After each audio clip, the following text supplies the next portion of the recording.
Parabéns a todos pelo Dia do Aposentado. Saúdo todas as autoridades presentes nessa live e agradeço a oportunidade.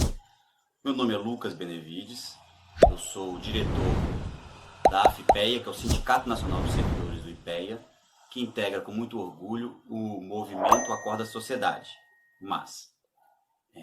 O MAS já nasceu com a ideia de defender os direitos do aposentado. Claro, como o seu nome diz, de despertar toda a sociedade para a defesa de seus direitos. Então, é com muita alegria que nós participamos desse combate desde o início. Na PEC de reforma da Previdência de 2016 e 2017, nós logramos êxito e ela não foi aprovada. Já na PEC de 2019, embora ela tenha sido aprovada, ela foi aprovada com menos maldades do que o texto original previa. Isso graças a um esforço conjunto entre parlamentares e entidades da sociedade civil, da qual fazem parte o MAS e a AFIPEA. O aposentado e pensionista tem uma importância muito grande para nós, para a nossa associação, porque 70% da nossa base é de aposentados e pensionistas. Então, quero dizer que todos podem contar conosco para a defesa de todos os aposentados e pensionistas podem contar com essas duas entidades para a defesa de seus direitos. E um abraço a todos, aproveitem seu dia. Parabéns!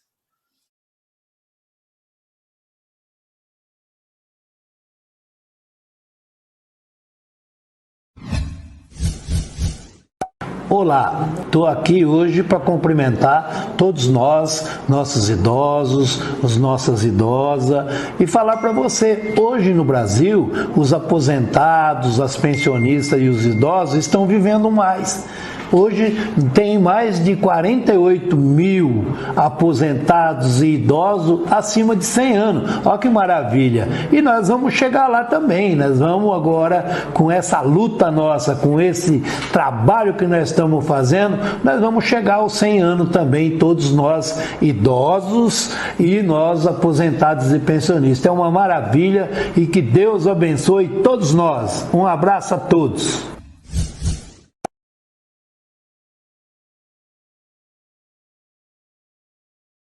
Hoje, dia 24 de janeiro, é o Dia dos Aposentados.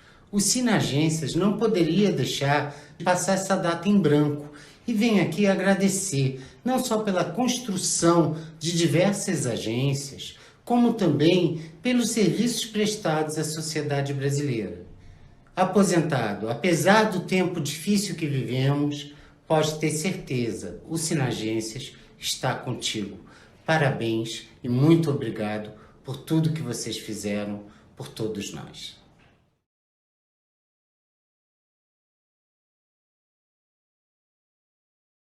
Olá, amigas e amigos. Espero que todos estejam bem, com muita saúde. É com grande satisfação que, em nome do presidente Petros e de toda a diretoria do Sindileges, parabenizo aos nossos colegas aposentados. Comemorar o Dia do Aposentado é necessário porque é merecido. Eu tenho a certeza que cada um de vocês carrega consigo o prazer do dever cumprido. Para nós que ainda estamos na ativa, ficou um legado de ética e competência. Se o Brasil hoje possui instituições democráticas, fortes e em constante aperfeiçoamento, isso é graças ao trabalho de cada um de vocês. Eu quero aqui homenagear em especial aos colegas aposentados da Câmara, do Senado e do TCU, a quem nós representamos no Sindileges. Se temos um dos parlamentos e um órgão de fiscalização entre os mais conceituados e respeitados do mundo, isso é graças ao suor e ao trabalho de todos aqueles que nos antecederam. E claro, como representante sindical, fica aqui em especial o meu agradecimento pelos anos de luta que tanto valorizaram e engrandeceram as nossas carreiras. Um grande abraço e um feliz Dia do Aposentado.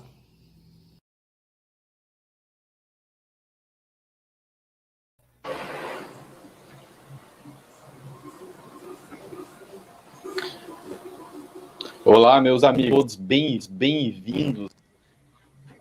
Dessa vez eu não vou falar mais uma live, vou falar uma live especial, uma reunião especial. Hoje é dia do aposentado, tanto do regime geral quanto do regime de previdência. É dia não só de uma pessoa que parou de trabalhar, mas uma pessoa que deu a sua contribuição durante a vida toda para o nosso Brasil crescer. Quem construiu o Brasil, levou o Brasil e hoje tem o merecido descanso daquela pessoa que foi o criador do nosso país, o sustento, a base, o pilar desse Brasil que nós amamos. E não podia ser diferente hoje. A gente está aqui com uma pessoa extremamente especial, que é o presidente do INSS, o Instituto de Seguro Social. E a gente a gente se sente extremamente lisonjeado da presença dele aqui hoje. Que numa data tão especial, um domingo, a gente vem aqui juntos com uma das maiores autoridades que se pode dizer quando o assunto é aposentado, ele nos dá esse devido respeito, essa atenção de estar aqui conosco, falando de vocês, falando das pautas, e a gente já teve um bate-papo aqui informal antes de começar as gravações, falou que a gente pode conversar sobre todas as pautas que a gente está aqui para somar. E a palavra que a gente traz para marcar essa live de hoje, que é uma live que a gente esperou muito, Leonardo, não é uma live qualquer. Há muito tempo, a gente aguarda poder conversar. A palavra que norteia essa live aqui hoje chama-se diálogo, chama-se conversa, chama-se esforços para juntos, entidades governamentais, associações, pessoas representantes do povo, juntar num objetivo comum, que é o bem dessas pessoas que precisam. Leonardo, é um prazer. Não vou apresentar os demais que já são notórios aqui para a gente, que todo mundo já conhece bem. Leonardo, é uma honra estar com você aqui hoje. E seja muito bem-vindo ao nosso canal. Fique à vontade. Muito obrigado, bom dia a todos. É um grande prazer estar aqui com vocês, né, numa data tão especial, né, o Dia do Aposentado e o Dia da Previdência, né? Comemoramos hoje 98 anos da primeira lei da Previdência, a famosa, né, Lei Eloy Chaves, de janeiro, né, de 1923, mas a Previdência no Brasil existe há muito mais tempo, né, desde o século XIX. Então, é uma data muito importante para todos nós que vivemos a Previdência, sejam os aposentados, sejam os servidores do INSS, dos mais de 2.000 institutos de previdência que existem nos estados e municípios brasileiros. É uma data muito importante para todos nós. Que bom, seja muito bem-vindo. Eu vou fazer aqui um bate-bola, aqui uma conversa aqui informal, cada um te faz uma pergunta. Eu vou abrir aqui com o nosso querido Júnior, Nery Júnior. Nery Júnior, fique à vontade para conversar aí e questionar o Leonardo. Bom, primeiramente, eu quero saudar a todos, né, por estarem aqui nesse domingo, dia 24 de janeiro, saudar o presidente do INSS, Leonardo Rolim, pela sua disponibilidade de estar aqui em uma data emblemática. Hoje é o dia não só dos aposentados, a quem nós rendemos as nossas homenagens, mas também hoje é o dia da Previdência Social, uma previdência que foi construída por décadas, né? E hoje nós temos aí o presidente Leonardo Rolim, que preside a maior autarquia federal que nós temos, que é o INSS. O INSS, ao longo dos anos, ele vem passando por uma série de mudanças, uma série de modernizações e também desafios, né? Evidentemente que uma autarquia do tamanho do INSS, ela tem grandes desafios, seja através da digitalização, das ferramentas digitais que foram implementadas, né? Cabe destacar também a importância dos servidores do INSS nesse processo. Vocês sabem que nós perdemos 40% da nossa força de trabalho. O INSS enfrenta essas dificuldades em relação à questão de pessoal, e os servidores conseguiram apresentar um aumento de produtividade, né, em função dessa queda que nós tivemos na nossa força de trabalho. Então, a todos os servidores do INSS, a todos os colegas que ajudaram a construir a Previdência no Brasil, a ANAX, ela vem também prestar sua homenagem, porque para existir Previdência tem que existir o outro lado do balcão. Então, eu quero deixar registrado o nosso agradecimento, parabenizar os aposentados da nação, aposentados e aposentadas, dizer que nós, no INSS, estamos trabalhando muito para prestar um serviço que vocês merecem, um serviço de qualidade. E o presidente do INSS tem feito a parte dele, tem também, é uma administração que tem se colocado aberta sempre ao diálogo e tem enfrentado esses desafios, são grandes desafios. E a gente, com certeza, queremos uma Previdência cada vez mais forte, fortalecida e prestando serviço de excelência, que é isso que todos querem na sociedade. Muito obrigado.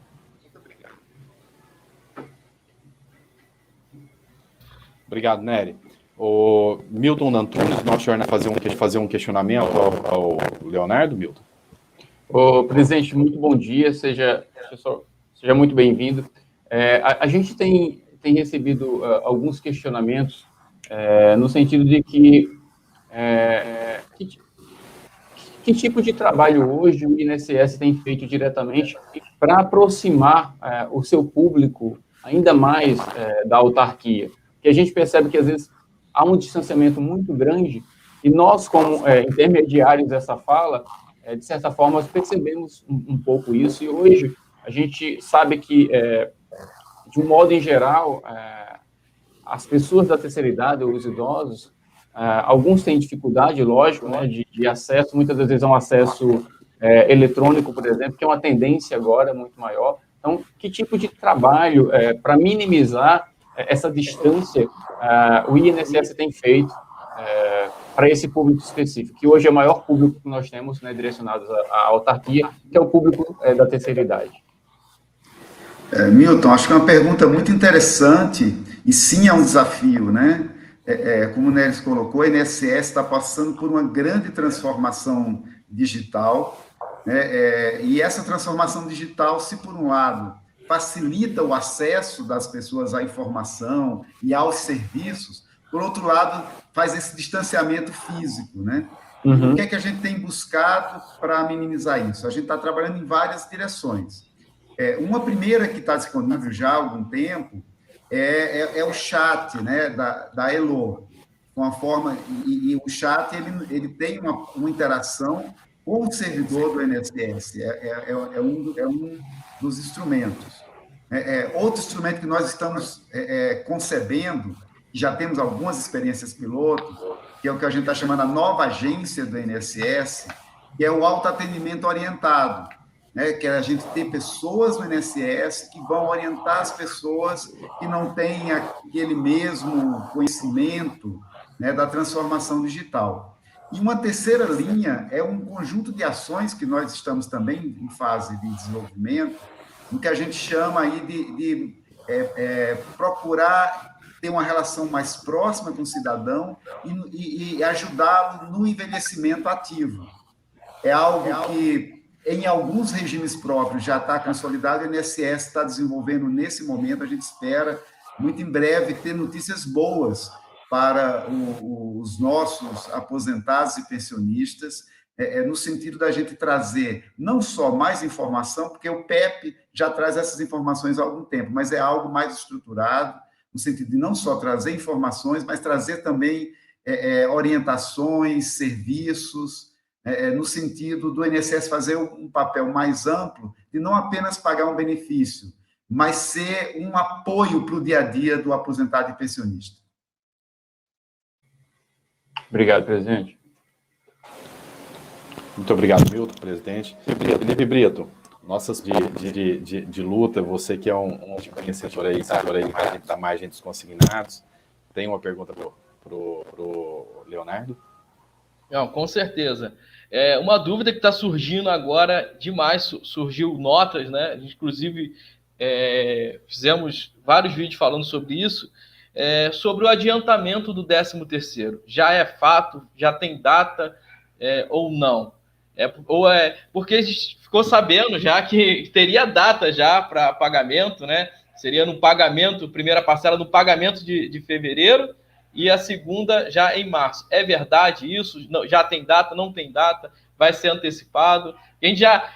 Ninguém melhor do que o presidente do INSS aqui para responder isso, né? Então, Felipe, vai sim ter um adiantamento do 13º.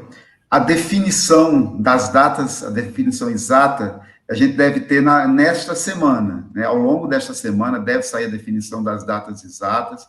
Eu não tenho como antecipar aqui agora.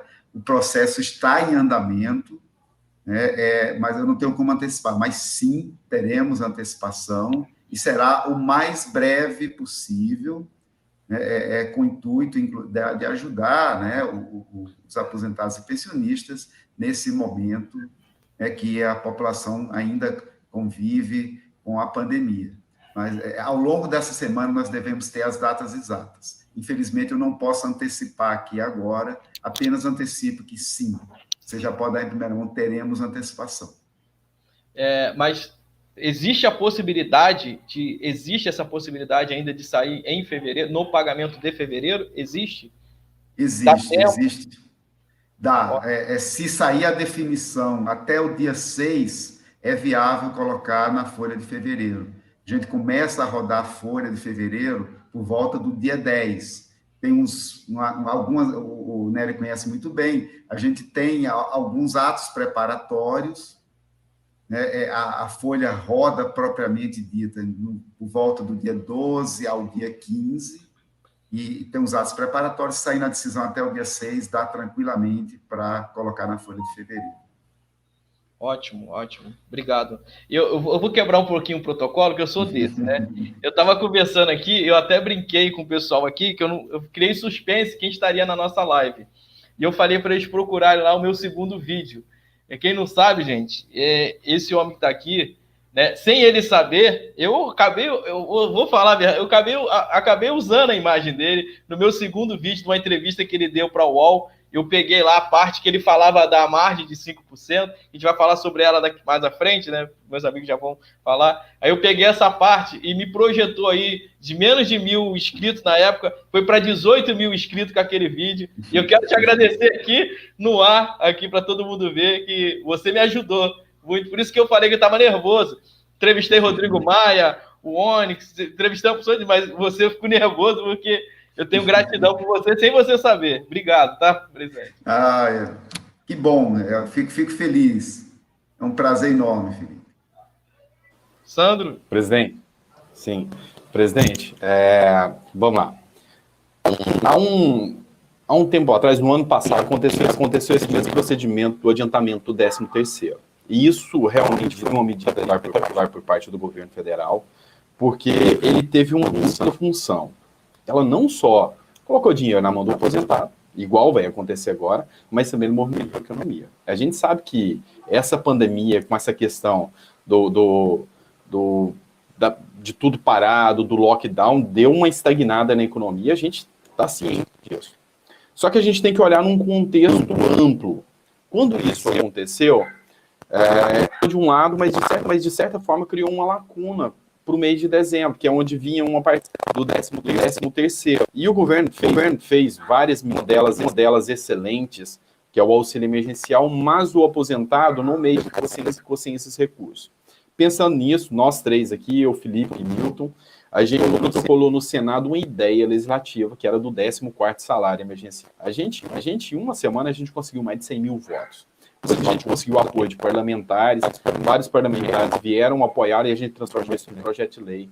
A gente protocolou lei e aí correu até Brasília para buscar esse apoio. Lá em Brasília, a gente conseguiu apoio de nomes fortes. O Eduardo Bolsonaro, então, Jordi, dentre muitos outros, o capitão Alberto Neto, que a gente não pode deixar de citar, que é do governo, que foi um grande guerreiro aqui, inclusive com a margem dos consignados também, pra gente. Assim, a gente foi trabalhando com medidas apropriadas para que isso pudesse acontecer. ter um 14º. Por quê?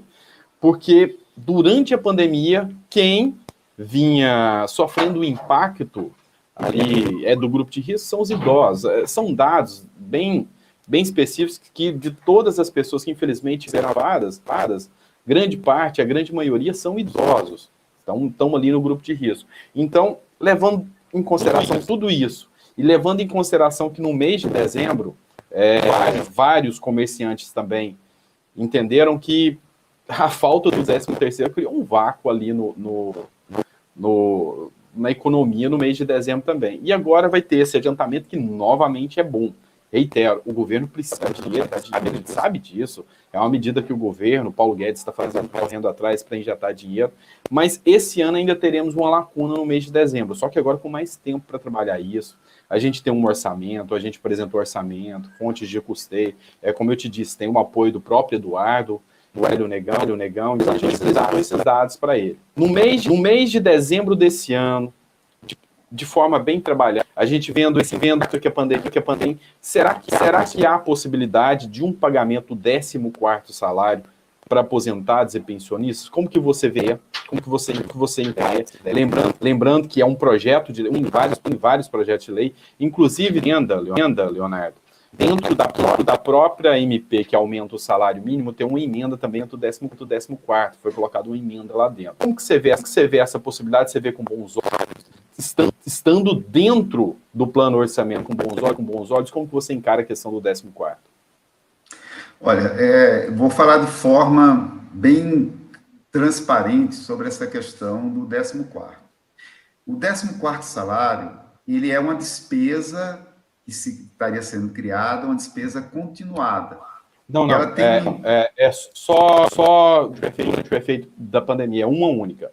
Não é um inicial, não é continuado e ela não vai fazer nem parte do plano plurianual. É um único pagamento para o mês de dezembro para corrigir essa lacuna econômica que aconteceu.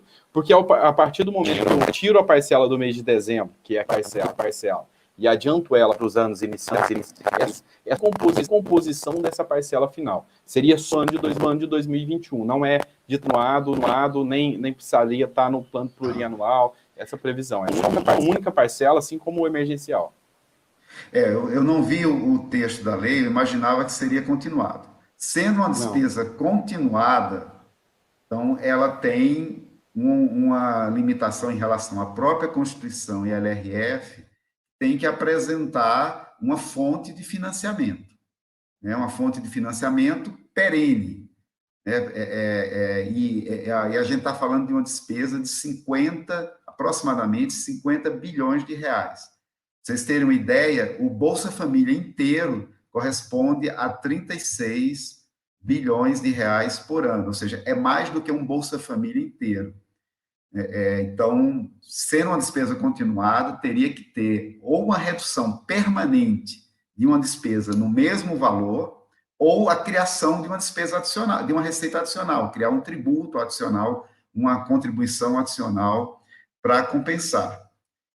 O que não é algo trivial de ser feito, e o projeto, sem isso, ele é rejeitado por inadequação financeira e orçamentária. Ele seria rejeitado já na Comissão de Finanças e Tributação da Câmara, e caso, por alguma razão, mesmo descumprindo o princípio, ele sendo aprovado na Câmara, ele teria que ser vetado, porque ele estava descumprindo a Constituição e a LRF, e o Supremo, inclusive, já disse, naquele caso do aumento do BPC, de 1/4 do salário mínimo per capita para meio, que, nesses casos, é obrigação do governo vetar, e que, mesmo que o Congresso derrube o veto, não tem efeito prático, né? Então, teríamos essa limitação constitucional e da LRF. Não sendo uma despesa continuada, sendo apenas uma única vez, tem uma outra limitação, que é a limitação do teto de gastos.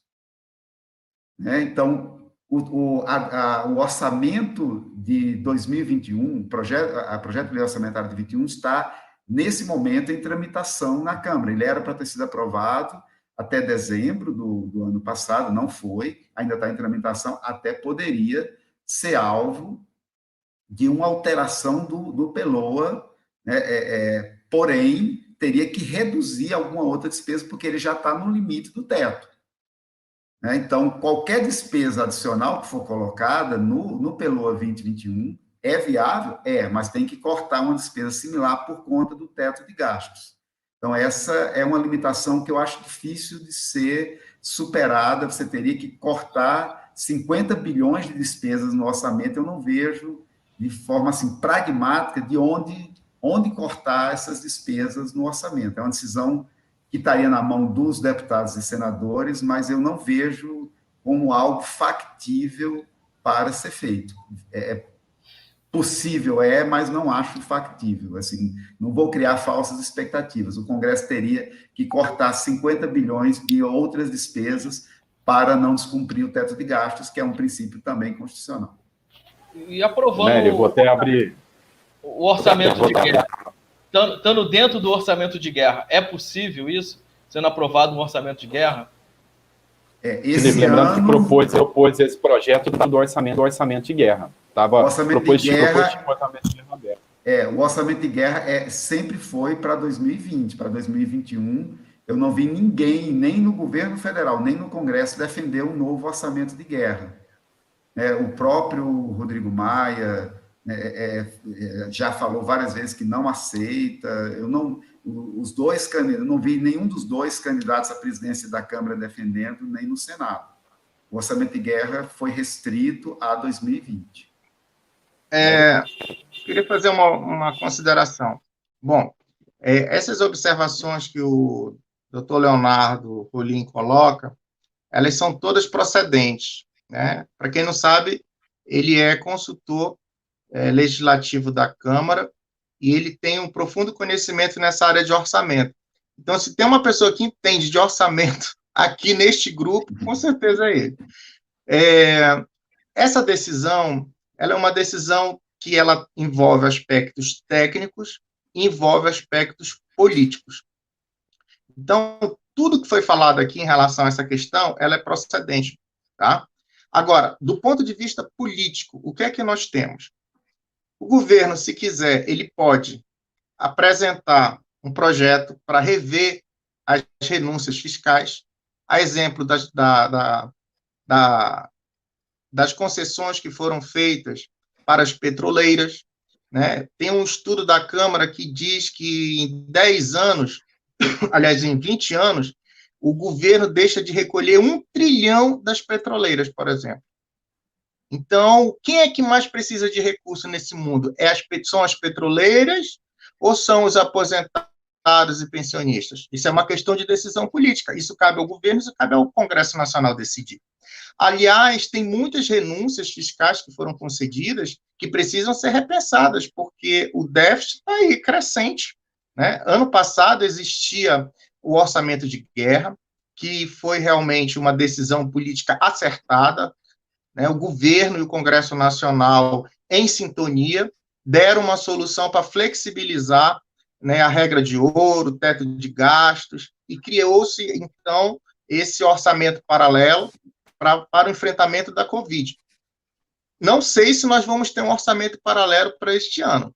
Agora, que vai ter que ser criado alguma engenharia financeira para que o governo possa enfrentar a pandemia, isso não tem a menor dúvida, porque da forma como nós estamos, no meio de uma segunda onda, sem vacinação e com todas aquelas condicionantes que justificaram a criação do orçamento de guerra, nós precisaríamos ter algum tipo de flexibilidade, né, na Constituição. Não sei se vem um orçamento de guerra, mas algum tipo de flexibilidade vai ter que ser criado para que o próprio governo não fique engessado nesse momento decisivo, não só para a economia, né, mas também para toda a sociedade que requer uma atenção especial no que se refere ao enfrentamento da Covid, da pandemia. Então, são essas as minhas observações. Nery, Leonardo, só para complementar o que o Nery falou, só para te passar a palavra, quando a gente colocou a proposição da ideia legislativa do 10º, depois no decorrer, teve uma apuração do Tribunal de Contas da União sobre alguns pagamentos indevidos do auxiliar inicial, que foram alguns militares, serviços candidatos que assim, sempre foram lá e solicitaram o pagamento desse auxílio emergencial. Esse valor que a gente constatou, que o TCU apurou, foi 2 bilhões de reais. 2 bilhões de reais. E ao planejamento que a gente fez, a partir do momento que o governo já pagou, o dinheiro já foi injetado, ele se torna um ativo, porque ele tem que retornar aos cofres públicos e ele se torna um ativo. Aí vem a questão do resgate. Mas é muito difícil resgatar. E eu te mostro que não. Porque imagine um servidor que recebeu aí R$ 1.800 auxílio emergencial e não deveria. Ou um político que vai ter até que responder por um processo administrativo, um processo criminal também. O governo ele pode criar uma lei de anistia, ele pode criar uma forma de perdão dessa dívida de quem pegou esse auxílio emergencial de forma indevida e aplicar até uma multa para quem fez isso. Então você imagina, olha, para quem pegou, eu sei que foi encaminhado até SMS, fazendo a cobrança desse valor para retorno. Agora você imagina o seguinte, você cometeu ali estelionato, você locupetou a custa do erário público, você cometeu todas essas irregularidades. Eu te dou o perdão, você me devolva os 1.800 daqui 30 dias, com mais uma multa de R$ 1.000. Então esses 42 bi apurados por você, eu volto em mais de 70 para os cofres públicos, é um ativo. É um ativo a ser vinculado. Politicamente falando, seria tirar de quem recebeu indevidamente, dar a titular para quem está morrendo durante a pandemia, que é o grupo de risco, o fator de risco. Então, é esse curso que a gente apresentou e demonstrou que tinha esse ativo. Tá? Só para complementar o que o Nery falou, Leonardo, o que você acha dessa previsão? Olha, bom, em primeiro lugar, em relação ao combate à fraude, é algo que tem que ser feito, o INSS vem fazendo, e esse ano vamos fazer muito mais do que fizemos nos últimos anos. Ano passado fizemos mais que em 19 mais que em 18, e em 21 pode ter certeza que vamos fazer muito mais. Nós temos diversas ações, implantamos, inclusive, uma sala de situação no INSS em novembro do ano passado. O combate à fraude é fundamental para reduzir os gastos indevidos e direcionar melhor os gastos públicos. Bom, esse é um primeiro ponto. Agora, independente disso, em relação ao auxílio emergencial, eu não sei o volume que vai se conseguir de retorno, mas seguramente, em primeiro lugar, não seria suficiente para levantar 50 bilhões de reais. Segundo lugar, o que eu falei que em 2021 o nosso desafio é cumprir o teto de gastos. Não é propriamente a fonte de financiamento. Né? Porque, em relação à fonte de financiamento, na verdade, assim, sendo bem transparente, a gente está financiando boa parte da despesa com dívida. Não por acaso a gente não cumpre a regra de ouro. A gente aprova o orçamento com uma parte do orçamento, uma parte grande do orçamento condicionada a uma lei posterior que vai a concordar com parte da despesa ser paga com a emissão de dívida. Isso é importante ficar transparente para as pessoas. Todo ano, desde 2019, a gente vem aprovando o orçamento condicionado. Uma parcela grande das despesas previdenciárias condicionadas. Aí, pouco depois, vem um projeto de lei em que vem lá, qual é a fonte dessas despesas que estavam condicionadas? É dívida, além da regra de ouro. Aí o Congresso aprova com maioria absoluta e dá a possibilidade do Executivo executar, descumprindo a regra de ouro, mas cumprindo a alternativa dada pela própria Constituição de descumprimento. Então, assim, a fonte não seria a solução, porque, na verdade, a gente já está descumprindo essa lógica de ter da fonte que a gente está cobrindo com dívida. A questão limitadora é o teto de gasto. A gente teria que, de fato, cortar uma despesa do ano de 21 no montante de 50 bilhões para poder viabilizar o 14º.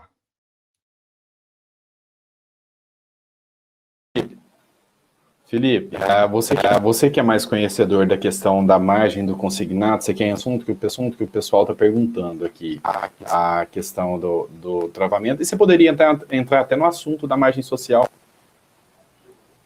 Pode ser? Sim. Sandro, eu acho que o teu microfone está dando eco e está com ruído, viu? Tá. Eu vou colocar mudo. Presidente, a margem de 5%, no momento ela foi boa, né, para ajudar no meio da pandemia. Hoje se tornou um transtorno na vida do aposentado e pensionista. Muitos tinham dúvida ainda se estava zerada ou negativa, afirmando que ela está negativa, né, presidente? E se tem alguma ação para se tornar essa margem já efetiva, que vire, se tem uma indicação do INSS, como foi uma indicação do INSS, para ter essa medida provisória da margem de 5%. Eu tinha até conversado com o Rodrigo Maia, lá no Salão Verde, sobre isso, e ele falou que sim, que teria que ser urgente, porque hoje, qual foi o argumento? Nós começamos com a história da margem, junto com o capitão Alberto Neto, né? Teve a reunião lá, junto com o conselho do INSS. Existe a possibilidade de uma indicação direta do INSS para acertar essa margem aí, porque está dando prejuízo. Hoje o aposentado, eu falo aqui no Rio que as empresas que emprestam com taxas maiores, né, que não tem esse limite, porque ele não pega no consignado, mas corre lá e pega no débito, desconta direto na conta corrente, pagando 23% ao mês, utilizando mais 30%. Eu até falo aqui o seguinte, né? Foi um dos argumentos que eu usei até para a gente lutar a favor da margem. Que o aposentado ele já está hoje com 40% da renda dele, a maioria. Ele sai da financeira, que faz débito desconto de folha, vai na outra e debita na conta dele, mais 30%. E pasme, presidente, ele vai na concorrente ao lado, que geralmente é parede e meia, e pega mais 30%, aí fecha o pagamento dele em 100% do salário, né, para pagar empréstimo. E hoje, uma das soluções, né, que o aposentado ele está negativo, tem um aumento do salário e ele continua negativo. Existe uma indicação, existe alguma coisa, algum movimento do INSS, da Previdência, em relação a essa margem de 5%, com a famosa margem de 5%, já não é mais 5%, é 40%, né? Existe alguma movimentação para isso? De repente, separar, eu dei uma ideia, tá? Eu queria que o senhor repensar. Eu acho que a melhor solução hoje é manter a margem, 40%, mas pelo menos, se não conseguir, separar essa margem, colocar ela como uma margem emergencial, como se faz o cartão, deixando 30% para empréstimo, 5% para cartão e esses 5% aí para uma margem emergencial, porque o prejuízo que está causando, né, essa margem negativa é muito grande para os aposentados. A gente consegue ver aqui, como nós estamos na ponta aqui, consegue ver que é um sofrimento muito grande para esse aposentado. Existe alguma ação, alguma coisa que o INSS pode fazer para reverter essa situação?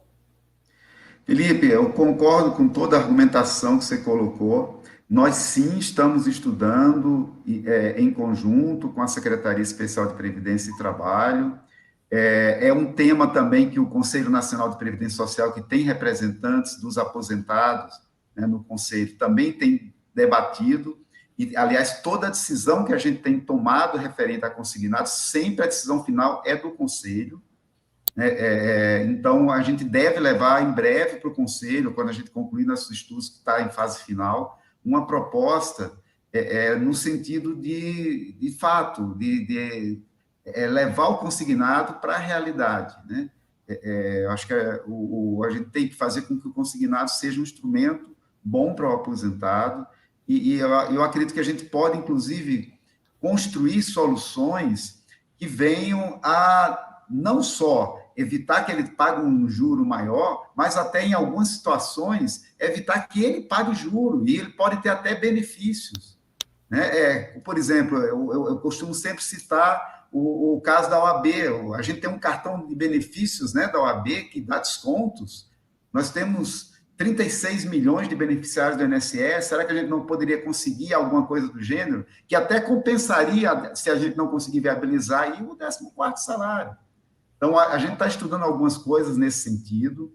vai bem na direção que você colocou, e em breve a gente deve concluir esses estudos e levar para o CNPS. Ótimo. Eu queria, já aproveitando, falando sobre educação financeira, o programa chamado PEP, né? Programa a Educação Previdenciária. Nós, como representantes da ANADIPS, teria alguma solução de incluir a gente nesse programa? A gente pode conversar sobre isso. A gente precisa trazer isso. Nós precisamos passar também informações assertivas. E hoje nós criamos nossos canais. Olha, eu digo aqui que se eu falar que amanhã vai pagar o 14º, eles vão correr lá e vai achar que vai pagar. E a gente precisa ter essa informação. A gente queria essa parceria através da ANADIPS com o INSS para a gente trazer informações assertivas, porque olha, é um sofrimento muito grande para esses aposentados. Então, a gente quer cada vez mais. Até ontem, antes da pandemia, era um cara que tinha menos de 1.000 inscritos, que tinha 5 visualizações. Hoje, na ida para Brasília, em um dia, só o meu canal teve 5 milhões de visualizações. Fora os outros, um pum de canais que são parceiros nossos, que nesse mesmo dia teve 5 milhões de visualizações em um dia. Então, um impacto muito grande, tanto para o bem quanto para o mal. Eu posso passar uma informação errada aqui que venha prejudicar a vida do aposentado. Então, nós, através da ANADIPS, queremos nos aproximar para cada dia mais trazer mais informações assertivas. Existe essa possibilidade de fazer essa parceria através da ANADIPS com o INSS, também participar das reuniões como convidado. Eu queria ouvir isso do senhor, porque nós estamos aqui para acertar cada dia mais. Nós temos uma responsabilidade muito grande. Olha, nesse dia eu tenho certeza que tem muitas emissoras de pequeno porte que não têm a audiência que a gente tem. Então, sim, nós temos a consciência hoje da nossa responsabilidade social. Porque cada palavra que nós falamos aqui cria influencia diretamente na vida desses aposentados. Então, cada dia mais a gente está querendo acertar. Eu queria saber do senhor se existe essa possibilidade. Sim, Felipe. Em relação ao PEP, existe essa possibilidade, sim. Inclusive, nós estamos reestruturando o PEP, como eu falei no início, com a ideia de ampliar, né, a abordagem do PEP para uma abordagem de envelhecimento ativo também. Então, precisamos, sim. Eu acho que não só é possível, como precisamos de parcerias com aqueles canais que têm proximidade com os aposentados e pensionistas. Quanto a participar de reuniões do CNPS, que eu acho que é outro ponto que você colocou, como ouvinte, aí você teria que solicitar a Secretaria Especial de Previdência e Trabalho, que é quem coordena o conselho. Ótimo. E depois aqui, para não se alongar, a gente pode conversar, para o senhor me dar uma direção aí, o senhor pode me auxiliar nesse direcionamento para eu poder ir nas pessoas certas, que é o mais importante, né? Ir nas pessoas certas. E ninguém melhor do que o senhor para indicar isso aí para a gente. Eu falo o seguinte, já vou terminar minha fala. Nós tivemos ficamos quase um mês em Brasília, batendo de porta em porta lá, e nós sabemos a diferença de uma indicação. Então, por isso que eu peço que o senhor nos direcione da maneira mais assertiva que puder, para a gente evitar os erros, que nós erramos muito, né? E estamos aqui para acertar agora. Estamos voltando para Brasília agora no início de fevereiro. Espero também que o senhor possa nos receber aí, tiver um bate-papo lá no INSS, puder nos receber, nos direcionar, porque nos direcionamos, o senhor nos direcionando, você vai estar ajudando também milhares de aposentados. Então, eu quero sim, nós queremos aqui, a gente conversa sobre isso, de cada dia errar menos, para passar a informação assertiva para os nossos aposentados. Obrigado, tá, presidente? Não, será um prazer recebê-lo. Mais caladinho, você quer fazer alguma coisa aí? O presidente, eu estou acompanhando o chat aqui da gente, que está bem movimentado, e algumas perguntas se repetem. Como é que está atualmente, na prática? A gente sabe que já não andava, infelizmente, o calendário muito atualizado, mas exatamente no momento, como está e o que o INSS tem feito pela questão da atualização desses exames periciais para todas as categorias, para quem está pedindo 25% de adicional, para quem está com auxílio, impetrando com auxílio acidente, entre todos. Né? Como é que está essa questão a fila, né? Ainda continua muito demorada, existe previsão de uma atualização? Qual é o cenário atual hoje, nesse momento?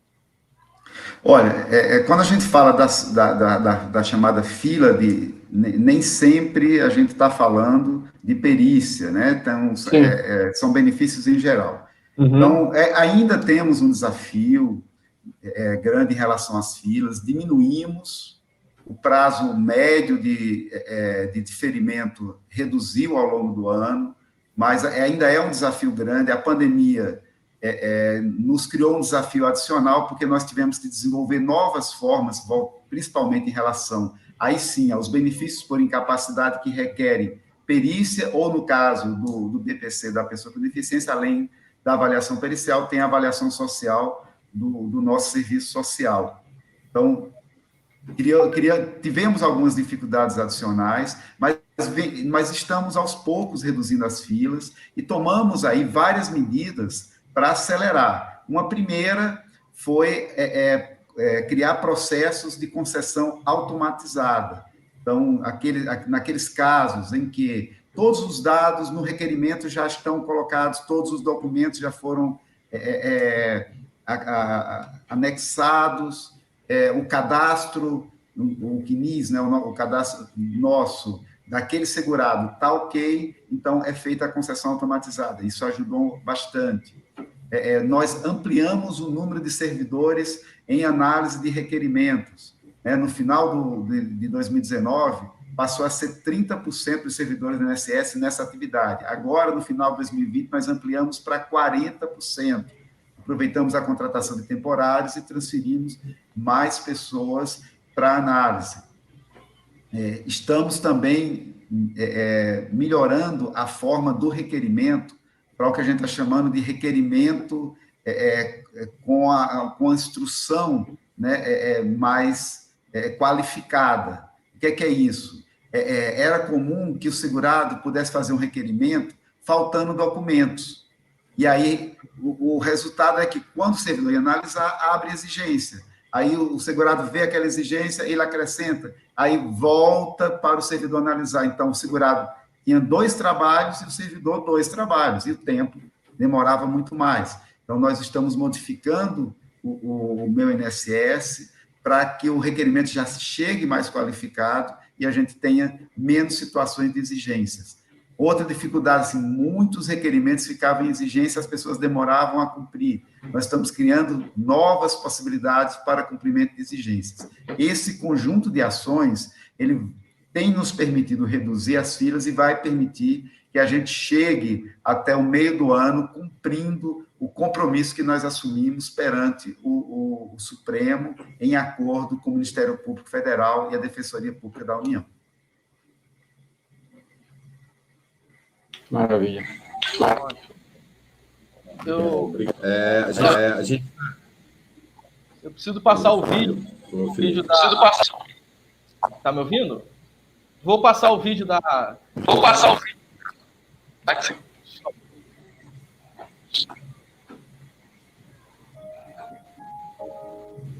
Hoje, 24 de janeiro, comemoramos o Dia Nacional do Aposentado, data mais que necessária e criada em homenagem à instituição da primeira lei brasileira destinada à Previdência Social em 24 de janeiro de 1923, pelo então presidente Arthur Bernardes, a Lei Eloy Chaves.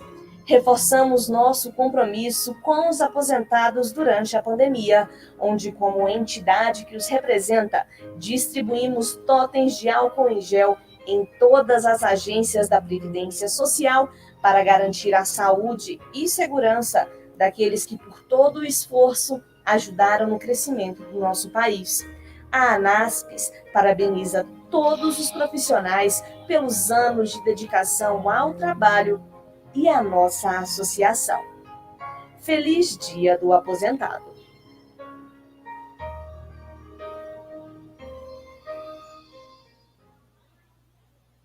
Chega e emociona, né, gente? A gente que lida diretamente com aposentado, pensionista. Eu me emociono muito com essas homenagens, né? Eu sou muito emotivo e fico feliz aí, presidente. Quero agradecer mais uma vez o presidente pela presença importante Sandro? Sim, encerrando aqui, já que a gente tem um tempo limitado, eu queria agradecer, Leonardo, e falar que a gente quer, sim, manter esse diálogo, essa abertura, é como o Felipe disse, o nosso impacto hoje nas mídias sociais e internet, e o nosso centro sempre foi e será de diálogo, mas um diálogo efetivo. A gente não aqui ninguém tem intuito de levar isso para qualquer viés político. O intuito aqui é fazer coisas boas pelo aposentado que a gente defende. A ANADIPS, nós somos uma associação que representa essas pessoas que pelo Brasil. A gente aqui, como assim, pessoas que têm uma certa mídia nas mãos, a gente quer fazer a coisa da forma assim, que abrir esse diálogo, quer que vocês repassem para a gente as coisas da maneira correta para a gente repassar para eles, até para não ficar mia.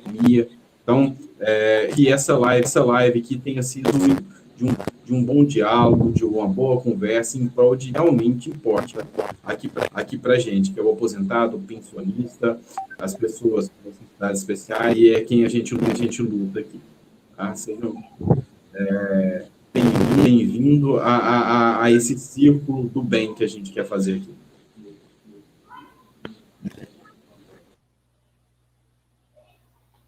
Presidente, estão me ouvindo bem?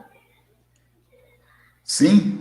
Sim, eu queria, só para finalizar aqui, que foi um pedido muito grande aqui, em relação, aqui no Rio de Janeiro, tivemos uma empresa vencedora do leilão, né, para a folha de pagamento, né, que não agradou muita gente. O senhor sabe qual a empresa que é. Essa empresa em qual ela cobra um juros muito alto pelo crédito pessoal, né, e ela não tem uma estrutura de banco, né? A realidade é essa. Hoje, o Banco Mercantil do Brasil estão reduzindo as agências aqui no Rio de Janeiro, que ele não venceu o leilão. Isso também impacta também diretamente em outros bancos, né, de grande porte. E hoje nós temos uma empresa que eu acho que, assim, tem maior taxa de juros no mercado hoje. E falando sobre débito em conta, foi exatamente o que nós começamos no início, que impacta na vida das pessoas, dos aposentados. O que o INSS tem feito aí em relação à proteção do aposentado e o critério aí para se ganhar esse leilão? Né? Sabemos que tem um valor, né? Leilão tem um valor por cada conta, mas em contrapartida você deixa o aposentado na mão de uma empresa, que eu falo muito dessa empresa aqui, né? E eu queria saber qual o critério, porque eu vejo que ela não tem nenhuma estrutura de banco, ela não pode se considerar um banco, né? E hoje ela é a primeira pagadora, eu falo aqui, no estado do Rio de Janeiro. E eu vejo, até eu falei aqui no vídeo, que eu aposto que daqui, nos próximos leilões, se continuar dessa forma, ela será a primeira no Brasil todo a ganhar todos os leilões, porque chega a ser desleal, o que eu acho, tá? Opinião do Felipe Brito, porque ela cobra um juro muito alto. Então, para você ter uma folha de pagamento, né, fica fácil ela ganhar o leilão. Ela sempre vai pagar. Se o leilão, o critério do leilão, isso que eu queria, é só o valor, né, de quem paga mais, ou tem um critério por trás disso? Qual é esse critério para uma empresa ganhar esse leilão aí e receber a folha de pagamento? Olha, Felipe, é muito importante a tua pergunta. Né? Em primeiro lugar, no leilão, ela tem todas as instituições financeiras que concorrem, elas têm que cumprir uma série de requisitos, né? Então, se ela não cumprir algum requisito que ela assumiu no nosso contrato, nós podemos descredenciar, só as pessoas denunciarem, né? Nós podemos abrir um processo e descredenciar, ou então dar um prazo para que ela cumpra a obrigação contratual. Esse é o primeiro ponto. E o segundo ponto o aposentado e pensionista não é obrigado a ficar naquela instituição. Ótimo. Ele pode migrar para outra instituição que ele queira.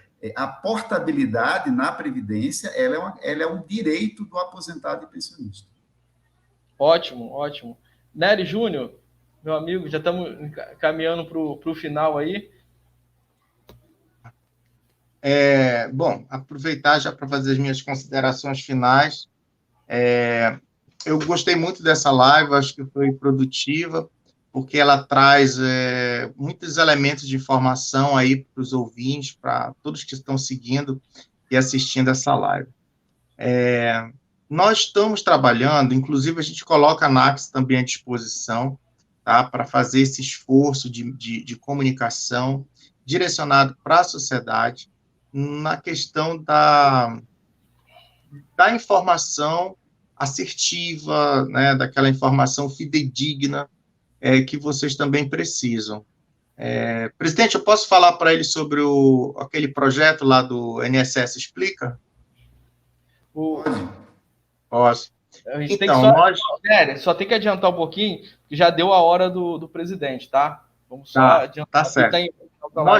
Nós trabalhamos aí na perspectiva de se apresentar um projeto justamente voltado para a sociedade, né, para explicar questões básicas, né, de direito previdenciário, dos direitos que os trabalhadores possuem em relação aos benefícios, como acessá-los, e isso aí está sendo gestado já pela administração, e eu acredito que isso vai ser uma novidade, né, que certamente vai ser um sucesso esse projeto.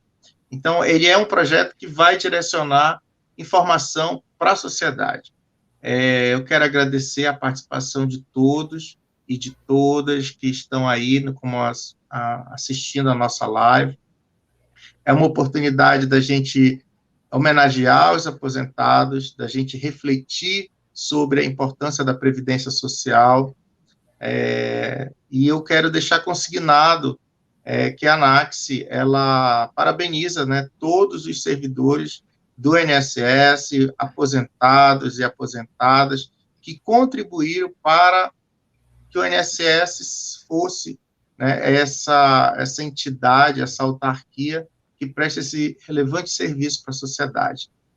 Então, quero deixar aqui o meu agradecimento, mais uma vez, ao presidente. Eu quero agradecer ao o embaixador, né, dos aposentados, o Sandro, o Milton do Antunes e o Felipe Brito, pelo convite e por essa campanha de Vidas Idosas Importam.